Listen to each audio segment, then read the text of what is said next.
Israel asks for a king. 1 Samuel 8.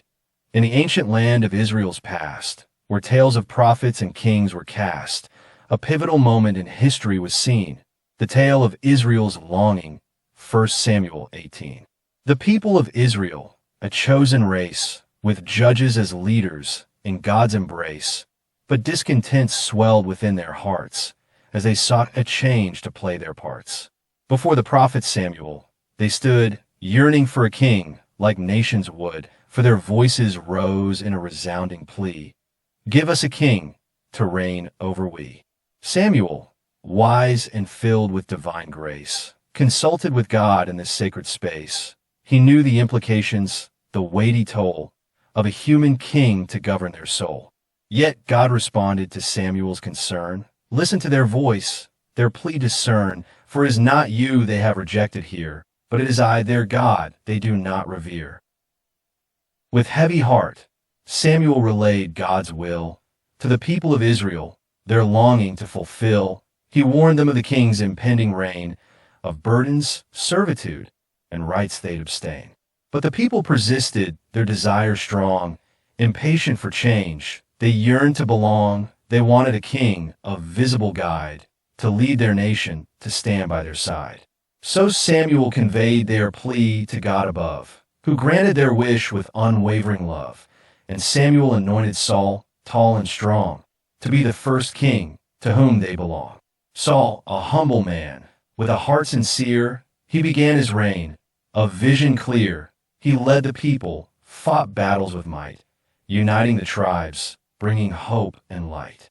But as time passed, Saul's heart turned astray. He disobeyed God, led his own way. His faith wavered, his spirit grew weak, and God's favor from him began to seek.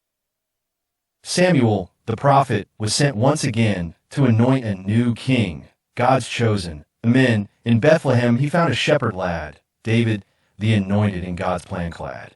David, with his harp and shepherd skill, a man after God's heart. Humble and still, he rose to prominence.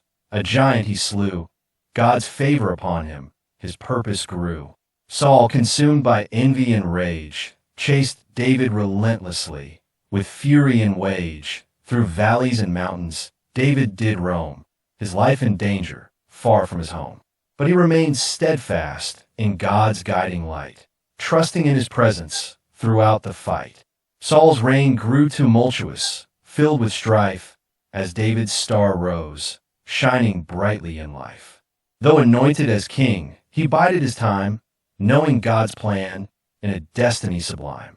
In battles and trials, David proved his worth, a leader of valor since his humble birth. He united the tribes, bridging divisions apart.